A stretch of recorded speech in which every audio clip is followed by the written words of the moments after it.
Hello friends, welcome all of you for discussion 5 July bank Nifty. अगर हम start किया जाए तो आज की बैंक निफ्टी की कैंडल्स को समझने की कोशिश करते हैं। आज मार्केट एक गैप अप ओपन हुआ था और गैप अप होने के बाद में मार्केट अपने हाईज़ को होल्ड नहीं कर पाया। आज इसने जो हाई लगाया है वो हाई निकल के आता है 53,400 के पास का, और मार्केट इस हाइस को होल्ड नहीं कर पाया है। इसका मतलब है कि ये एक रेजिस्टेंस का काम करेगा कल के लिए मार्केट में। तो याद रखिएगा 53,400 बिहेविंग लाइक अ रेजिस्टेंस। अब अगर हम बात करें कि कल हमें कहाँ पे ट्रेड लेनी चाहिए, तो पहला पॉइंट तो मैंने आपको बता दिया है, रेजिस्टेंस कहाँ पे है, 53,400 पे एक रेजिस्टेंस बैठा हुआ है। देखिए मार्केट का ट्रेंड जो है वो थोड़ा सा धीमे हो रहा है, ठीक है। तो थोड़ा सा अगर धीमे हो रहा है तो अब हम डाउन साइड की कॉल, अब हम डाउन साइड की ट्रेड ले सकते हैं, पुट बाई कर सकते हैं। तो अगर किसी वजह से मार्केट ऊपर जाता है और रेजिस्टेंस से लौटने की कोशिश करता है, देन आप पुट बाई करिए आराम से, और आपका जो एसएल बनेगा वो 53,400 का बनेगा। लेकिन अगर हम देखें कि इस समय मार्केट में सपोर्ट कहाँ निकल के आ रहा है, तो हम कुछ कैंडल्स की बात करेंगे, जैसे कि number 1 A B C D E F और जी, ठीक है। जितने A B C D E F G H अभी तक जितने लोगों ने भी शॉर्ट कर रखा है इन कैंडल्स पे, और आज की कैंडल का नाम हो गया D E F G H, तो एच से पहले जितने लोगों ने भी शॉर्ट कर रखा है उन सबको अब तक लॉस चल रहा था। लेकिन उनके मन में एक उम्मीद जागी है कि अब हो सकता है कि मार्केट थोड़ा सा नीचे आए, जिसकी वजह से उनको प्रॉफिट होना स्टार्ट हो। देखिए बेसिकली क्या होता है ना कि जब लोग शॉर्ट करते हैं तो वो हेज करते हैं, साथ में वो कॉल बाय करके रखते हैं, जिसकी वजह से उनको उतनी टेंशन नहीं रहती है कि अगर उनका लॉस होगा तो फिक्स लॉस होगा। बेसिकली वो हेजिंग की पोजीशन बना के रखते हैं।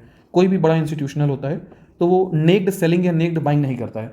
अगर वो फ्यूचर्स में सेल करेगा तो वो आगे की कहीं की कॉल बाई करके रखेगा, ताकि अगर मार्केट ऊपर भागेगा तो सभी के लिए भागेगा, तो देखा जाए उसका ज़्यादा लॉस ना हो, फिर वो उसको अपने हिसाब से उसको मैनेज कर सके, ठीक है।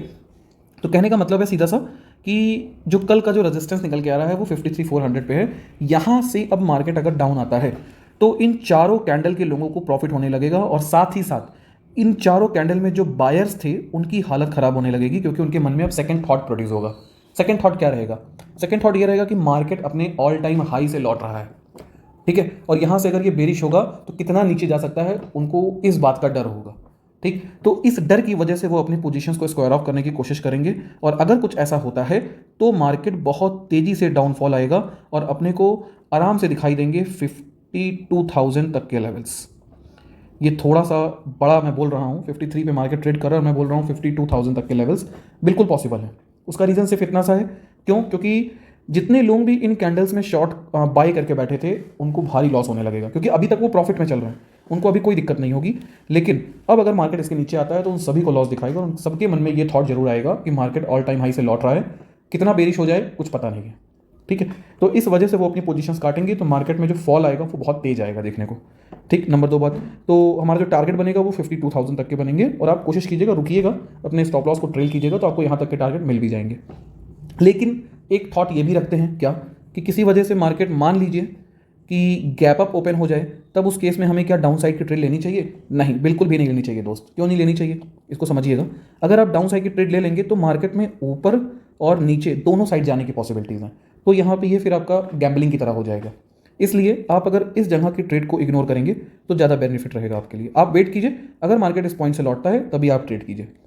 नंबर 2 बात, सपोज दैट अगर मार्केट इस पोजीशन को तोड़ के ऊपर निकल जाए तो उस केस में क्या करना चाहिए? तब उस केस में आपको सिर्फ और सिर्फ कॉल के साइड सोचना चाहिए, पुट को भूल जाना चाहिए, और स्टॉप लॉस लगाना चाहिए 53,400 को, और मार्केट को रैली में इंजॉय करना चाहिए। उसका रीजन सिर्फ इतना सा है, अगर मार्केट ऊपर निकलता है तो ये जितने भी शॉर्ट करके बैठे हैं, भाई देखिए मार्केट ऊपर गया है तो एक पक्ष होगा जो शॉर्ट करके बैठा है, एक पक्ष होगा जो बाई करके बैठा है। कुछ ग्रुप ऑफ पीपल्स सेलर होंगे और कुछ ग्रुप ऑफ पीपल्स बायर होंगे, ठीक है। तो जिन्होंने भी सेल किया है वो अब अपनी पोजीशंस को काटना शुरू करेंगे, जिसकी वजह से मार्केट और तेजी से ऊपर जाएगा और अपने को फिर 54,500 तक के लेवल देखने को मिल जाएंगे। आई होप आपको ये मेथड पूरा समझ में आ गया होगा, और अगर आपका कोई डाउट है तो आप कमेंट कर सकते हैं, और आपकी क्या राय निकल के आ रही है वो भी आप चाहें तो कमेंट करिए।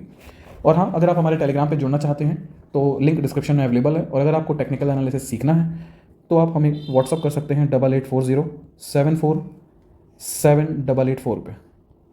इसी के साथ सेवा समाप्त। याद रखिएगा दोनों पॉइंट्स।